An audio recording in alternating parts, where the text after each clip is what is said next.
Son, and the Holy Spirit, one God. Amen.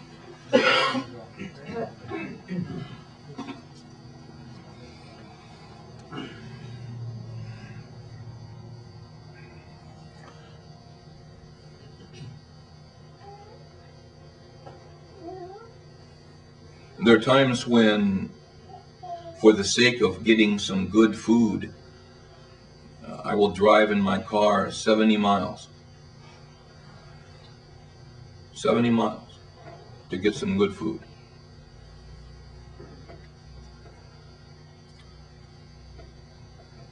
And yet, what does it say in the Bible? It says, do not labor for the meat that perishes. Well, why put yourself out?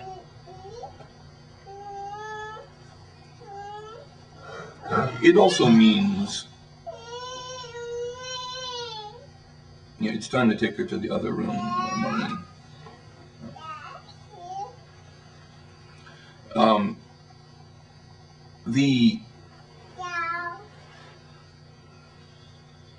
The way in which we use ourselves and the uses to which we allow ourselves to be put are measured by the Lord Jesus Christ.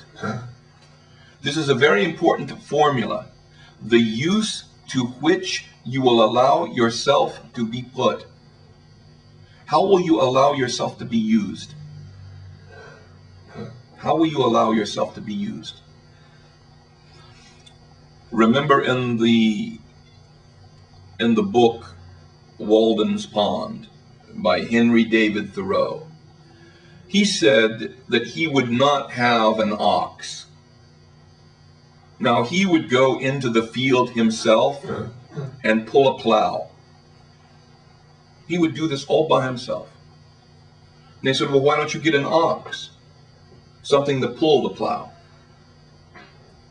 An ox, by the way, is a castrated bull. That's the difference, in case you ever wanted to know what an ox was.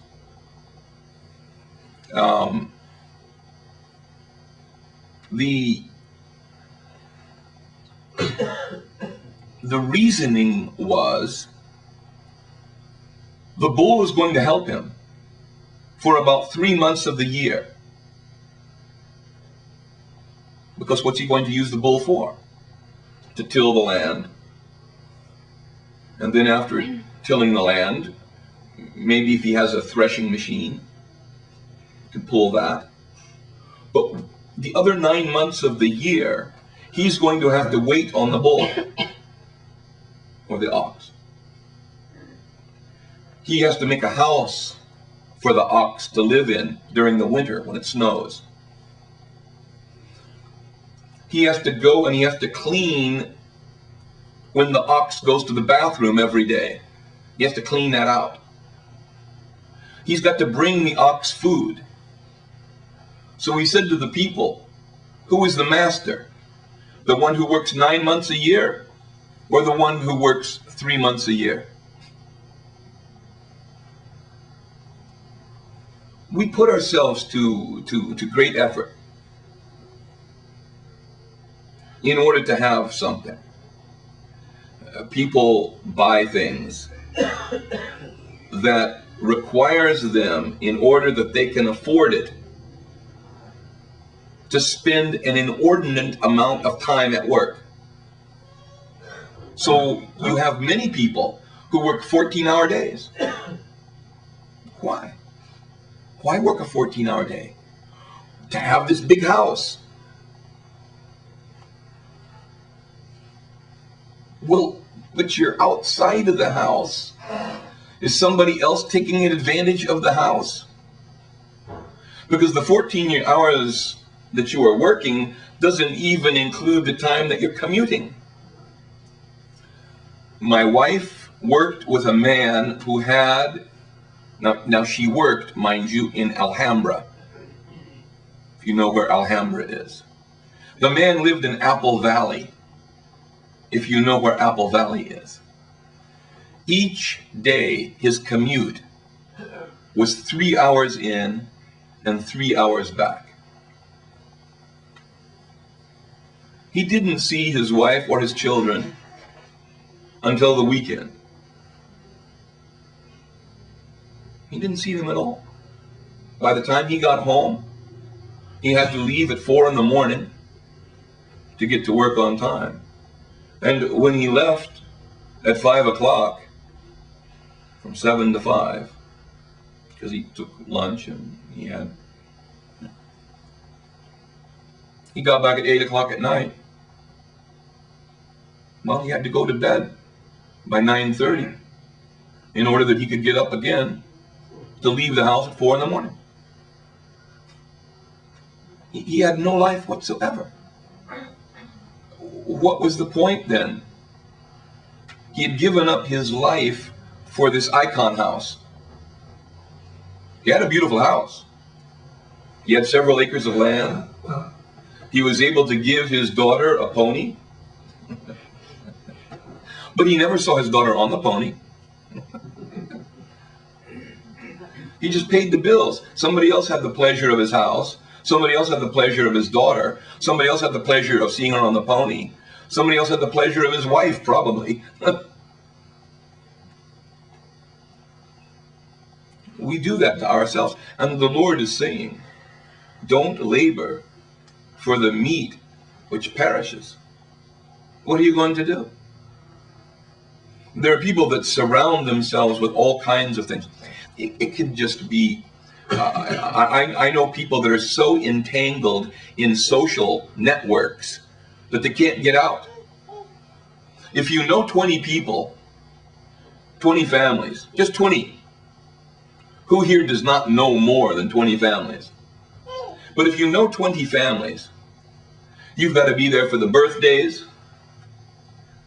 You've got to be there for all the commemorative events, deaths. Deaths are a big thing. You got to go, when somebody dies, you have to spend more time with the people than when somebody is born. They're not even there. They've left, but you have to spend more time. It seemed like an equal amount of time would be good, you know. Isn't death and birth equivalent? Isn't it our faith that we're going to be restored and see them again? But all of the social entanglements, so that it's impossible then, these people work a regular week, and they have to vacuum their house and dust their house, and they have to do laundry, and they have to go to the store, and they have, okay. Then on the weekend, it's one social entanglement after another. It can be anything. It can be anything. I'm not saying that having a nice house isn't a good thing. I'm not saying that having friends is not a good thing. I'm simply saying that what is the Lord trying to get you to weigh in your life? How much you give yourself. Again, what is the use to which you will allow yourself to be put? Are you an ox? Or the master of the ox? In other words, is your life running you, or are you running your life? Which is which? Who's the master? Who's in control?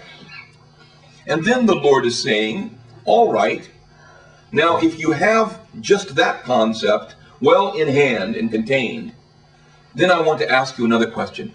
Where are you going to spend eternity? You all have the concept of eternity, of an afterlife. You all understand that that's where you're going to spend not 1,000 years, not 1,000,000 years, but 1,000,000,000,000,000 years. And you know that no one, perhaps that you even know, lives to be 100. I can't think of anybody that I personally know that's 100 years old. Maybe you can. But I know that the number has to be small. So when you compare that to what's coming, how do you spend your time then readying yourself? It's just that how you live should be a confession of what you believe. If I believe that family is important, I should put family first. If I believe that things are important, I should put things first. I should be, as my life philosophy, is, then everybody can see. And then they can say, well, I don't think that your life philosophy is quite right. When your life philosophy is hidden, people can't correct you. See, we're a very small church. If we were in a very, very big church, I probably wouldn't notice Johanna or Judy. I wouldn't notice them at all. Or I wouldn't notice David's hair. I wouldn't notice it at all. But because it's a very small church, we have a high degree of accountability. We all are accountable to each other. I to you and you to me. In a very direct way. And if our lives are directly and proportional to our philosophy, our core belief, then everybody can see how this person is living, and they know what's going on inside. So if that person isn't doing something that they used to do, they can say, oh, maybe what's going inside this person, something wrong is happening. Don't we all say that when we ask somebody, how come they're not in church? How come they're not taking communion? Don't mothers ask their sons this? Or husbands and wives? Or isn't this always the way it is? How come you're not taking communion? Are you fasting? Are you doing this? Are you doing so? Because the way we act should reflect our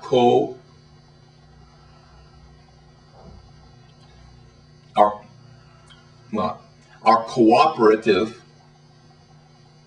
philosophy and manifestation of life. They should be direct in their correlation, one to one. It looked like these people were following Jesus Christ. Not only were they following him, they were getting in boats and they were going to a great trouble. Where's this guy Jesus? And it looked like when you see a church filled. When a church is filled with people, what are they there for? Are they there to talk, to meet other people? Are they there to have a common place so that they can go after church easily to some other occasion? Or are they there to worship God? Are they there to give thanks to God? Are they there to take the communion and to receive it deeply? Jesus knew. So even though these people looked to everyone else like, well, these are good people, Jesus said no. So I've made several points. I want to go back over them in a very succinct way. What is the use to which you will allow yourself to be put?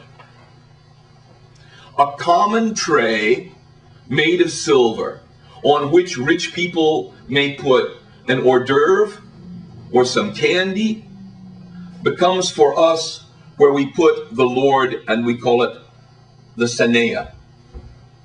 The goblet out of which rich people may drink, made of silver, we put on the altar. And what distinguishes our silver tray and our silver goblet from one in a rich man's house that he will eat and drink from himself? It's the use to which we allow it to be put. So this becomes holy because it is only for the Lord Jesus Christ and can only be touched by a person who has been consecrated to the altar, namely a priest or a bishop or an archdeacon or consecrated deacon. These are the only ones that may touch it. So therefore, the use to which it is put is a holy use. Number two, your core philosophy should be reflected literally by your manifest living example. You should live exactly as you think on the inside privately.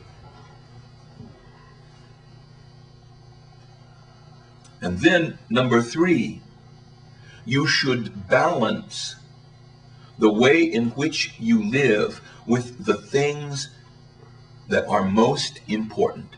And maybe in you they're developing. Maybe you're thinking right now, well, I don't think I'm going to die. I think I'm going to live, so I'm going to postpone holiness. I'm going to work in the world and give myself over to the world, and I'll put holiness at the end, which is typically why you find a lot of old people in church, more so than the people who are 30 years of age.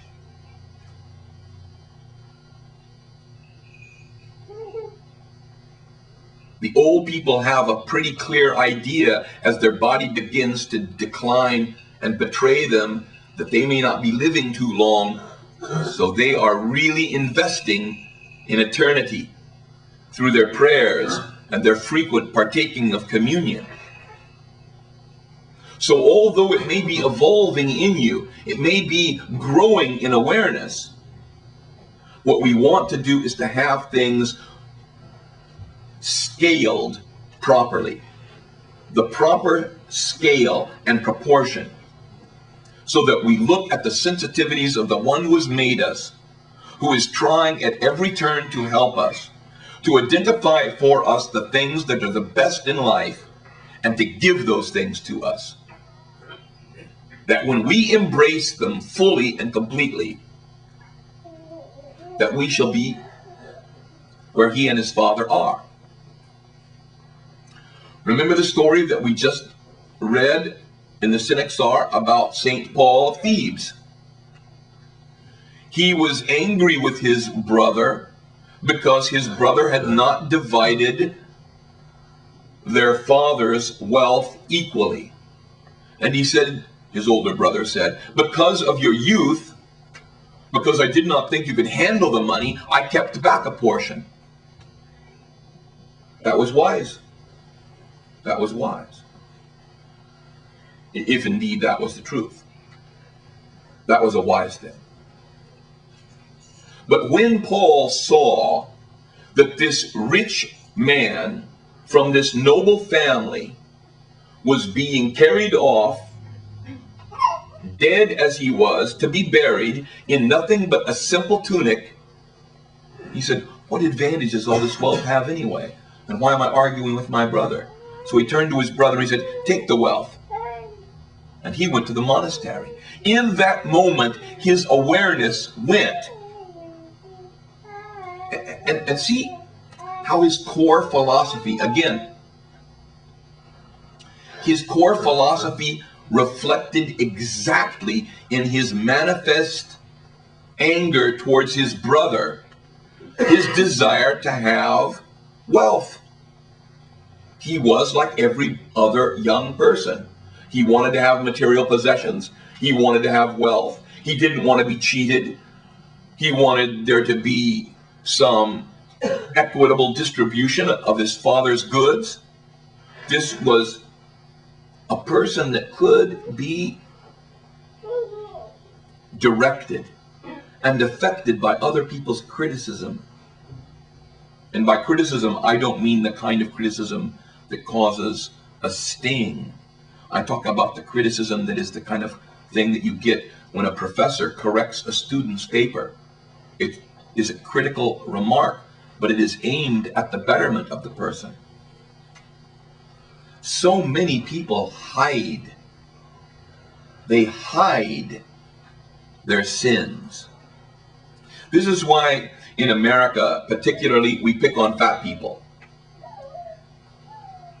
We pick on fat people because you can see the sin of a fat person a mile away. Here comes a fat person. You may not be able to see the color of their skin, but if you just see the silhouette of a person from a distance, you say, here comes a fat person. And so we're repulsed by it. Ooh, fat. But think about all of the sins that are hidden. We're not repulsed by them. We're not aware of them. You see somebody on television and they're very slender and they're very beautiful. And then you find out, like the young person that just died, Heath Ledger, that he was on 5 kinds of pills. Gee, it must be hard to be thin and good looking and a multi-millionaire. It must be really hard. Poor person. It was so bad for him, he killed himself. Think about it. Think about what demons were inside him to have this happen. Well, a fat person, you can see their sins. Ooh, let me stay away from the fat person. But what about all those other things? That's why it's good. It's very good when your core philosophy is expressed in manifest action so everyone can see it. How come I'm in this little church? Because I'm highly opinionated. Because I'm not going to be political at the expense of being true. Because if somebody shows up doing something that's dumb, I'm going to be the first one standing in line pointing at it.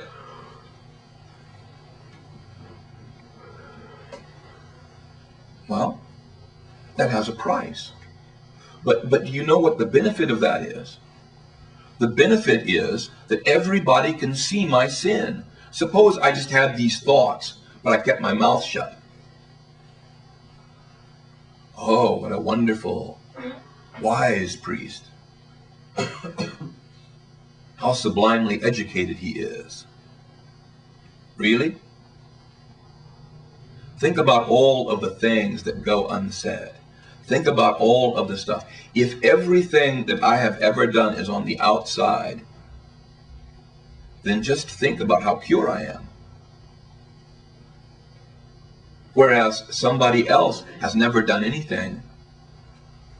What did the Lord say about those he compared to whitewashed tombs?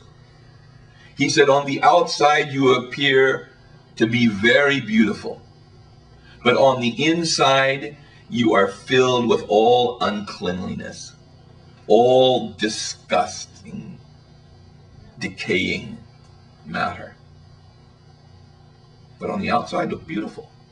So that's why it's important. It's important for all of us to give forth who we are on the outside, so that it doesn't guarantee it, but it becomes then possible to be corrected. And if the person will accept the correction, the criticism, they have a chance to be saved. But then the last thing is, of course, to find that balance in your life so that you are putting heaven where it belongs, at the top, overarching all of the other things that we do.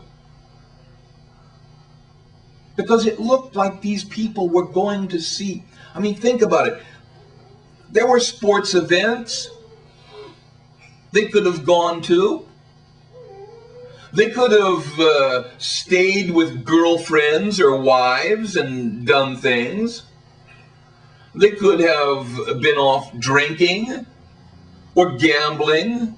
They had races with whatever you have, you race. I mean, I've seen people racing camels. Who would have thought that racing camels would be fun? I've actually seen people racing bugs and racing rodents, mice. I've seen them racing these things and betting money. Whose mouse is, or fighting birds, or fighting dogs. These people had another thing that they could have done, right? It looked like they were being very good. They're going out to hear a rabbi speak about God. But Jesus knew. And you know what? You have a chance to be saved if you accept the criticism. If Jesus was looking at all of us, he said, you came here because you want the Urbana. You want the Manoa. I said, yes, I do. But you're not well prepared for it. Yes, that's right. But I want it anyway. But you must do this first. Then it'll be okay. Yes, okay, I'll do it. You understand how simple that is? But first you have to be open to it. You have to let yourself say, okay, I'll be corrected. I'll be corrected. That saves. That alone saves. And it's a great attitude to have. So, remember, you have a choice about how you're going to let yourself. I told Peter in confession, the last time we had confession, I said, who is the master? Who's going to be the master of you? It's a question for each one of us. Who's my master? Who's the master of me? Who's in control of me? Who is the one who is going to take control of this person? My wife tries to. The bishop wants to. God is hoping I listen to somebody. I'm joking, but I've got to be in control of me, do I not? So that then, at the end of my days, when I face the great judgment, I don't have an alibi. Well, I didn't know. Well, he was in control of me, or that was in control of me. No, I'm in control of me. And insofar as I know exactly how important it is to get into heaven, I look for people who can help me get there. People that I can identify that know more than me. So I have a father of confession. I have a bishop. I have a patriarch. I have a church with many rules. And I tell you, I may not succeed, but I try very hard to obey. And if you do that, I'm certain that the Lord is going to make up the distance, whatever that amount may be, between your attempt and the ultimate destination that you need in order to fulfill the criteria for the entrance into his heavenly kingdom. If we do this, we as a church will be saved. But put yourself to good uses. Let your core philosophy be manifest. Accept criticism. And then think rationally about this life and the life to come. And then make good choices. Don't let yourself be the owner of an ox that works for you 3 months and you work for it 9 months. Henry David Thoreau was smarter than that, and he's given you this lesson. Take everything out of your life that no longer serves you, and then you will find that you run harder, swifter, and more surely to the goal, and you obtain the prize. Glory be to our God, both now and ever, and unto the ages of all ages. Amen.